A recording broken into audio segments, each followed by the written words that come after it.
Hello everyone, मेरे जिगर के टुकड़ों, क्या है तुम लोगों के हालचाल। उम्मीद करता हूँ कि सब लोग ठीक ठाक होंगे। इससे पहले के वीडियो में चालुक्य वंश के बारे में कुछ चीज़ें हमने समझी थी, आज उसी को आगे को कंटिन्यू करेंगे। तो देखो, एक बार इस मैप पे नज़र डालो। ये जो डैश डैश वाला हिस्सा मैंने आप लोगों को दिखा रखा है, ठीक है। ये हिस्सा क्या है, चालुक्यों के राज्य का हिस्सा है। तो चालुक्यों का जो राज्य विस्तार था वो इतने हिस्से में था, ठीक। इसमें कौन कौन से हिस्से कवर हो रहे हैं उसको समझो। सबसे पहले देखो, ये गुजरात वाला कुछ हिस्सा, गुजरात के एकदम दक्षिण का थोड़ा सा हिस्सा, महाराष्ट्र का एक बहुत बड़ा हिस्सा इसमें कवर हो रहा है। इधर साइड आंध्र प्रदेश तेलंगाना वाला हिस्सा, ठीक है। ये पूरा कर्नाटक का हिस्सा इसमें कवर हो रहा है, और नीचे कुछ हिस्सा केरल का और कुछ हिस्सा तमिलनाडु का, ठीक है। तो ये क्या था, चालुक्यों का राज्य विस्तार था। अब एक चीज़ हमेशा ध्यान में रखना कि जो राज्य विस्तार है, राज्य विस्तार हम जब भी दिखाएंगे मैप पे, जब उसको दिखाएंगे तो किसी भी शासन का, किसी भी राजा का राज्य विस्तार जो होता है वो तब का दिखाते हैं जब उसका राज्य विस्तार एकदम मैक्सिमम में था, यानी कि पीक में था, ठीक। क्योंकि होता क्या था, एक दूसरे के साथ लड़ाइयाँ होते रहती थी। मान लो चालुक्यों का क्या हुआ, पल्लवों के साथ संघर्ष हुआ, और पल्लवों ने मान लो इतना हिस्सा इनसे क्या कर लिया, छीन लिया, तो इनका राज्य विस्तार कम हो गया। इन्होंने किसी और के साथ संघर्ष किया, उसके राज्य का कुछ हिस्सा छीन लिया, तो इनका राज्य विस्तार थोड़ा ज़्यादा हो गया। तो इनका जो राज्य विस्तार है ये कम ज़्यादा होते रहता था। तो इसलिए क्या होता है कि हम लोग राज्य विस्तार कौन सा दिखाते हैं, जब उनका राज्य हमेशा क्या होता है, मैक्सिमम पे होता है, राज्य विस्तार जब उनका अधिकतम होता है, ठीक। अब इनकी देखो, इसकी जो लोकेशन है, लोकेशन के हिसाब से एक बार समझो कि इनका किन के साथ संघर्ष हुआ और किन के साथ इनके मैत्री संबंध थे, ठीक। जब यहाँ चालुक्यों का शासन हुआ करता था तो उत्तर भारत में, खासकर मैं बात करूँ पुलकेशिन द्वितीय के टाइम पे, ठीक है,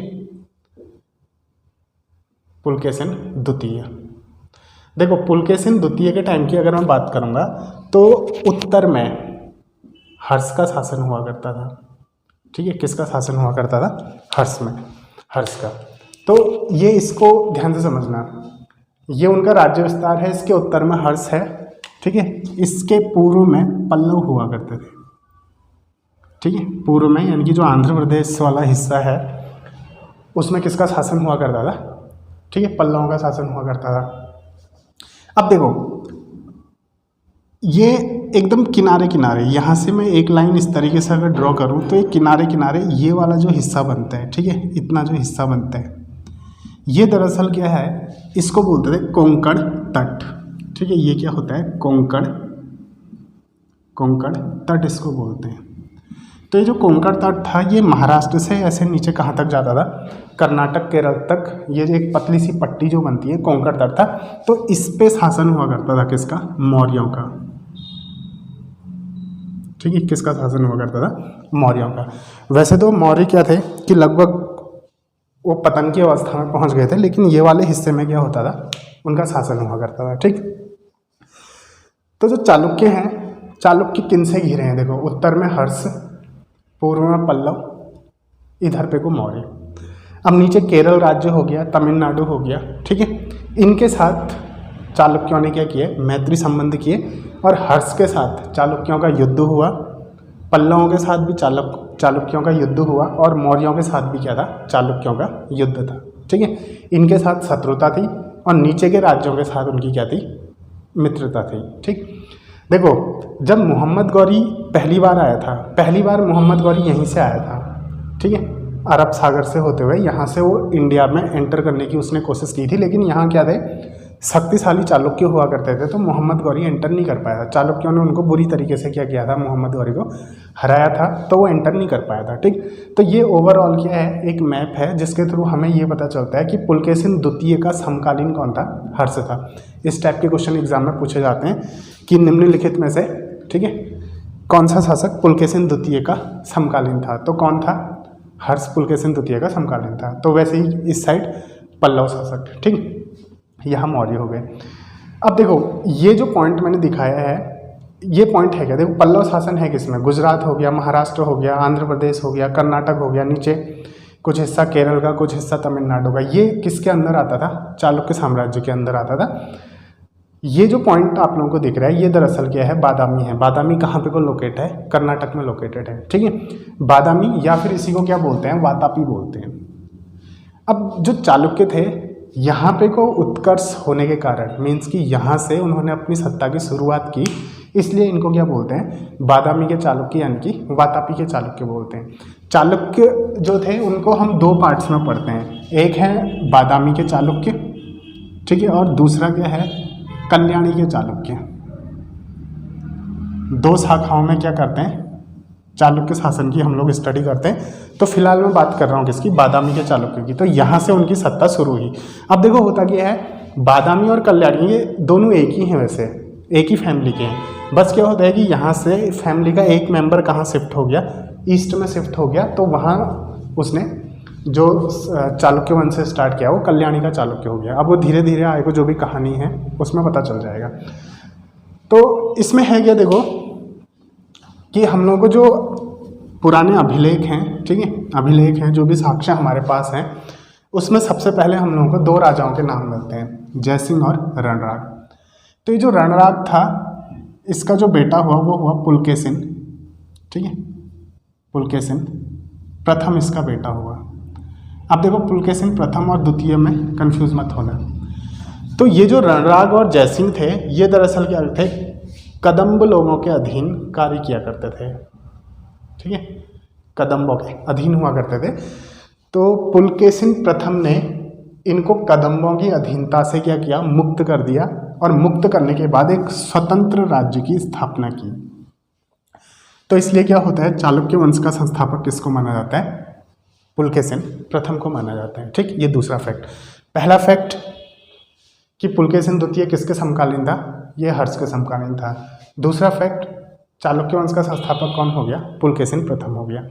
अब देखो होता क्या है, पुलकेशिन प्रथम जो था, इसके दो बेटे हुए, एक का नाम था कीर्तिवर्मन, ठीक है, कीर्तिवर्मन, और दूसरे का नाम था मंगलेश, ठीक, कीर्तिवर्मन और मंगलेश। इनके बारे में बहुत ज़्यादा इंपॉर्टेंट चीज़ें हैं नहीं, तो इसलिए मैं एक ओवरऑल आप लोगों को एक ओवरव्यू देता हूँ। जहाँ से चीज़ें इंपॉर्टेंट होंगी मैं आप लोगों को बता दूंगा कि यहाँ से चीज़ें इंपॉर्टेंट हैं, ठीक है। सत्ता कीर्तिवर्मन के हाथों में आई। जब कीर्तिवर्मन की जब मृत्यु हुई, तो कीर्तिवर्मन का जो बेटा था पुलकेशिन, ठीक है, पुलकेशिन द्वितीय था। तो जब कीर्तिवर्मन की मृत्यु हुई तो पुलकेशिन द्वितीय क्या था, अवयस्क था, यानी कि बच्चा था, ठीक है, ये छोटा था। तो जो सत्ता आती है वो किसके हाथों में आती है, मंगलेश के हाथों में आती है। तो कुल मिला के पुलकेशिन द्वितीय का, इसको मैं चाचा बोलूँगा, ठीक है, पुलकेशिन द्वितीय का जो चाचा था उसके पास क्या होती है, सत्ता चली जाती है। अब देखो सत्ता का जो हस्तांतरण हुआ वो इस तरीके से हुआ था कि जब पुलकेशिन द्वितीय बड़ा हो जाएगा तो मंगलेश क्या करेगा, सत्ता पुलकेशिन द्वितीय को दे देगा। मतलब कायदे अनुसार बड़े बेटे को सत्ता मिलती है। तो कीर्तिवर्मन, ठीक है, जो था वो बड़ा बेटा था तो उसको सत्ता मिली। उसके बाद सत्ता पुलकेशिन द्वितीय के पास जाती, लेकिन पुलकेशिन द्वितीय बच्चा था तो सत्ता किसको मिल गई, मंगलेश को मिल गई, ठीक है। और शर्त ये हुई कि पुलकेशिन द्वितीय जब बड़ा हो जाएगा तो सत्ता मंगलेश किसको सौंप देगा, पुलकेशिन द्वितीय को। लेकिन हुआ क्या, जब पुलकेशिन द्वितीय बड़ा हो गया तो मंगलेश ने इसको सत्ता देने से मना कर दिया, ठीक है। तो यहाँ से क्या होता है, पुलकेशिन द्वितीय और मंगलेश के बीच क्या होता है, युद्ध होता है। अब देखो पुलकेशिन द्वितीय पहले क्या करता है, राज्य छोड़ के चले जाता है, दूसरी जगह जाके अपने नाना की मदद से वो क्या करता है, शक्ति इकट्ठा करता है, ठीक है, अपने साथ दूसरी सेनाओं को लेता है, अपनी पावर को बढ़ाता है और किस पे हमला करता है, मंगलेश पे हमला करता है। तो इस युद्ध में मंगलेश क्या होता है, मारा जाता है और सत्ता किसके हाथों में आ जाती है, पुलकेशिन द्वितीय के हाथों में आ जाती है। तो ये जो पुलकेशिन द्वितीय है ये सबसे इंपॉर्टेंट राजा है, किसमें, चालुक्य वंश के इतिहास में, ठीक है। तो यहाँ से हमारे क्या होते हैं, अब कुछ इंपॉर्टेंट फैक्ट आना शुरू होते हैं और कुछ इंपॉर्टेंट क्वेश्चन बनना शुरू होते हैं। इनके बारे में अगर आप ज़्यादा जानकारी ना भी रखो तो चलता है, क्योंकि देखो हिस्ट्री इतनी बड़ी है, हर एक राजा के बारे में हम लोग जानकारी नहीं रख सकते हैं। हर वंश के जो इम्पोर्टेंट राजा थे उस वंश की जो संस्कृति रही होगी, जो ठीक है, वहाँ शिल्पकलाएँ रही होंगी, चित्रकलाएँ रही होंगी, इनके बारे में एग्जाम में क्वेश्चन पूछे जाते हैं। तो यहाँ से अब हम लोगों का क्या होता है, थोड़ा इंपॉर्टेंट फैक्ट आने स्टार्ट होते हैं, ठीक। देखो इसमें अब आए को क्या है कि पुलकेशिन के हाथ में जैसे ही सत्ता आती है तो पुलकेशिन क्या करता है, सबसे पहले तो इसकी डेट याद रखो। पुलकेशिन द्वितीय 610 ईस्वी में पुलकेशिन द्वितीय के हाथों में क्या होती है, सत्ता आती है। ठीक है, जब सत्ता पुलकेशिन द्वितीय के हाथों में आती है तो पुलकेशिन द्वितीय के सामने बहुत सारी परेशानियां होती हैं। परेशानियां क्या होती है, देखो, उत्तर में हर्ष, ईस्ट में पल्लव, इधर पे को मौर्य, ये सबसे क्या होता है, पुलकेशिन द्वितीय को खतरा होता है। तो पुलकेशिन द्वितीय बड़ी कुशलता के साथ क्या करता है, इनका सामना करता है। हर्ष के साथ भी पुलकेशिन द्वितीय का युद्ध होता है, पल्लवों के साथ भी होता है, इधर मौर्यों के साथ भी होता है। ठीक है, तो 610 ईस्वी में जब पुलकेशिन द्वितीय के पास सत्ता आती है तो सबसे पहले, ठीक है, ये गंगों को अपने अधीन करता है।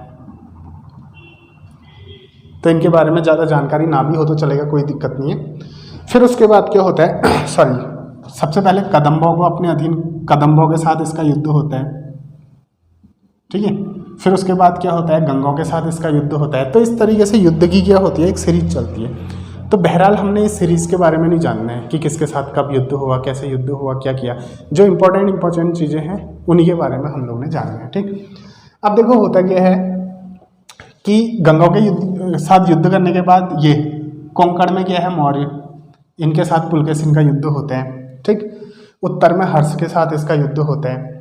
अब यहाँ जो पल्लव शासक थे, पल्लव शासकों में सबसे पहला जो था, पुलकेशिन द्वितीय के समय में ये था आप लोगों का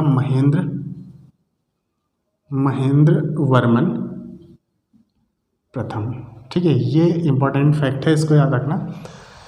पुलकेशिन द्वितीय का समकालीन कौन हो गया, हर्ष हो गया, और पल्लव शासकों में इसका समकालीन कौन हो गया, महेंद्र वर्मन प्रथम हो गया। तो इस तरीके के क्वेश्चन एग्जाम में बनते हैं कि इसका समकालीन कौन था। ठीक, तो पल्लवों का जो शासन हुआ करता था उस वक्त पल्लवों का शासन किसके हाथों में था, महेंद्र वर्मन प्रथम के हाथों में था। तो पुलकेशिन का क्या होता है, महेंद्र वर्मन प्रथम के साथ युद्ध होता है।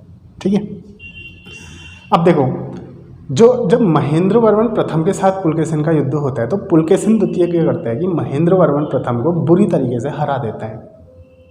उसके बाद क्या होता है, कुछ समय बाद जब पल्लवों का जो शासन है आप लोगों का, ठीक है, उसमें नरसिंह वर्मन